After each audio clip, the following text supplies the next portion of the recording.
Assalamualaikum warahmatullahi wabarakatuh. Perkenalkan, nama saya Aldi Dialvendran, NIM 1914080047. Pada kesempatan kali ini saya akan menjelaskan tentang metabolisme dan ATP. Profesor Dev menjelaskan salah satu hal yang paling luar biasa tentang tubuh Anda adalah cara mengambil makanan yang Anda makan dan mengubahnya menjadi energi yang memungkinkan Anda untuk berpikir dan menggerakkan tubuh Anda. Ini adalah serangkaian proses yang sangat kompleks yang secara kolektif dapat disebut sebagai metabolisme, yang hanya ketika enzim mengubah molekul tertentu menjadi molekul lain melalui jalur multilangkah. Jadi, mari kita pelajari cara kerjanya. Jalur metabolisme ini pertama dapat terdiri dari dua jenis. Mereka dapat menjadi katabolik, di mana molekul yang lebih besar dipecahkan menjadi bagian-bagian yang lebih kecil, melepaskan energi dalam proses, atau mereka dapat menjadi anabolik, di mana molekul kecil dirakit menjadi lebih besar yang membutuhkan energi untuk terjadi. Ketika dapat menyebutkan jalur biosintetik, karena ini adalah cara alam mensintetis molekul yang paling hal yang luar biasa. Untuk dipertimbangkan adalah bahwa meskipun tergoda untuk melihat jalur ini sebagai Anda, GH enzim adalah pekerja pabrik kecil yang melakukan tugas mereka dengan kalimat lengkap. Sebenarnya kasus ini bahwa setiap reaksi tunggal di jalur terjadi hanya karena secara termodinamika menguntungkan enzim menganalisis substrat mereka karena daya tarik elektrostatik di situs aktif, dan reaksi yang katalisnya pada dasarnya tidak berbeda dengan reaksi sederhana di antara molekul kecil yang kita pelajari dalam kimia organik. Ada nukleofil dan elektrofil di dekat, sehingga reaksi terjadi.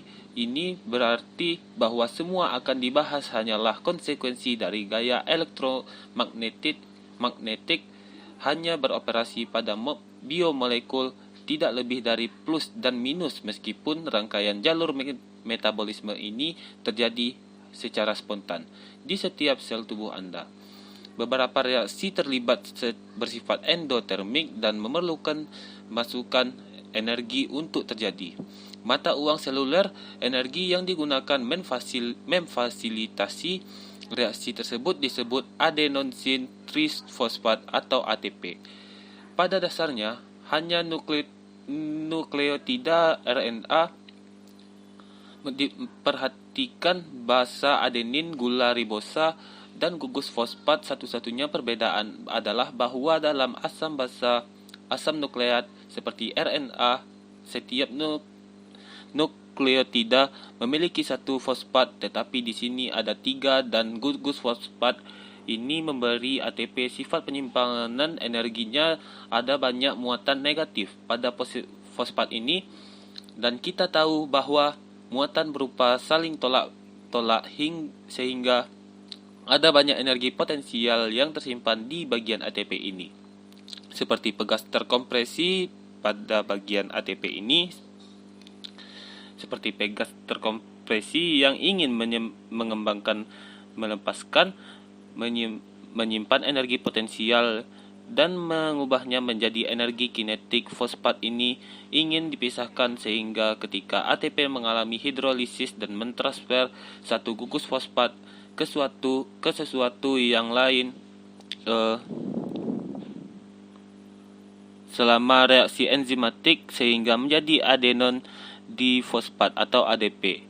Ia melepaskan sebagian energi potensial itu yang kemudian dapat diubah menjadi energi yang dibutuhkan untuk mendorong reaksi atau memompa ion, melintasi membran atau CO gradien konsentrasi, atau sejumlah hal lain. ADP kemudian dapat difosforilasi menjadi ATP lagi, sehingga bolak-balik antara dua bentuk ini adalah metode alam telah temukan untuk menyediakan energi untuk proses seluler. Selanjutnya kita akan melihat reaksi spesifik yang harus terjadi untuk menghasilkan energi bagi tubuh kita yang untuk digunakan.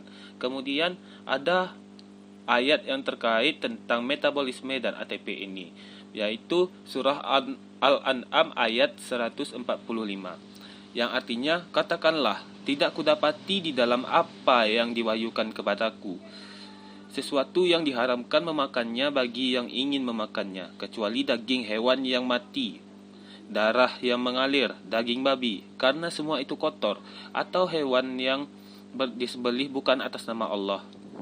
Tetapi barang siapa yang terpaksa bukan karena menginginkan dan tidak melebihi batas darurat, maka sesungguhnya Tuhanmu Maha Pengampun, Maha Penyayang. Mungkin hanya itu saja yang dapat saya jelaskan. Lebih dan kurang mohon maaf. Wassalamualaikum warahmatullahi wabarakatuh.